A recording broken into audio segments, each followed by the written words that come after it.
What's up FFXIV gamers, this is Jaden for Team HJ. Welcome to the channel where we cover all Final Fantasy XIV content quick and easy so you can get back to gaming. Alright, let's get at it.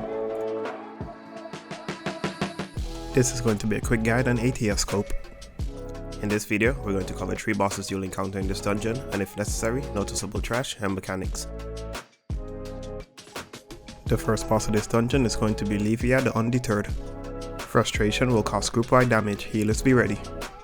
Aglaya Bite will be your typical tank buster, tanks be aware. The boss will cast Aglaya Climb, spreading its tentacles and causing them to glow. The boss will then fire a cone AoE in the direction of the glowing tentacles, simply stand in front of the non-glowing tentacles to avoid the damage. Aglaya Shot will fire 8 line AoEs in a cross and X-shape pattern across the arena, leaving behind crystals after impact. These crystals will soon after fire their own line AoEs in the exact same direction they were spawned. Players should remain in the initial location they stood in to avoid the first attack.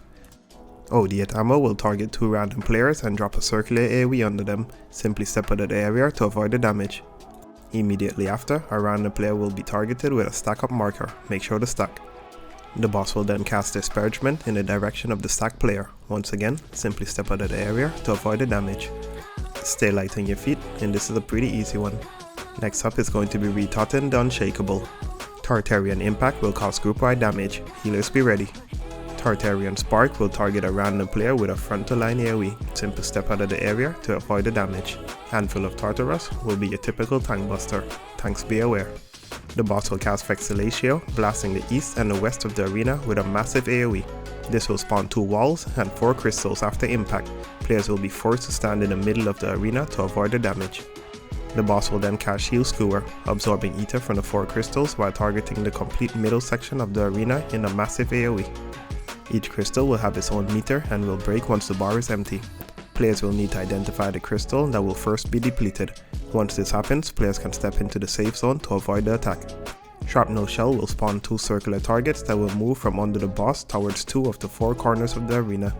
The quadrants of the room where the targets travel to will then be barraged with a number of circular AoEs. Simply stand to the opposite quadrant of the room to the targets. Pay attention to which crystals will break first, and this boss shouldn't pose much of a problem. The final boss of this dungeon is going to be Aimon the Undying. Dark Forte will be a typical tank buster, tanks be aware. Onteract will cause group-wide damage, healers be ready. Thundaga Forte will spawn proximity markers in the center of the room. Players will need to run to the edge of the room to minimize the damage. After impact, the room will be divided into 8 triangular sections. The 8 sections will start to fill with lightning, 4 quickly and 4 slowly. The party will need to stand in a slow failing section to avoid the initial blast. Once the blast goes off, the party can then relocate to the safe space to avoid the second explosion.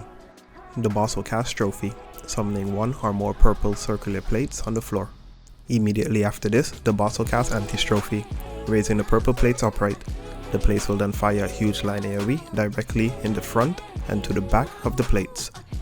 The boss will also cast Left or Right Forte, blasting the half of the arena of his choice. Left Forte will fire from the boss's left hand, while Right Forte will fire from the boss's right hand. Simply stand on the opposite side of the cast to avoid the damage. Finally, the boss will cast Curtain Call. During this long cast, random players will be targeted with a large circular AoE under their feet. Move out of the area before it explodes. Eventually, Shiva will swoop down and create a huge crystal that players will need to stand behind in order to block the lethal blast of Curtain Call. Be careful not to stand in the center of the arena before the crystal materializes. The crystal will first drop a circular AoE that players should avoid. This one isn't too difficult. Make sure to pay attention and avoid his left and right forte, and the boss should fall over in no time. If you enjoyed the video, don't forget to like, comment and subscribe, and hopefully I'll see you in the comment section. Alright, now do you know what to do? Queue up and go show them why you belong.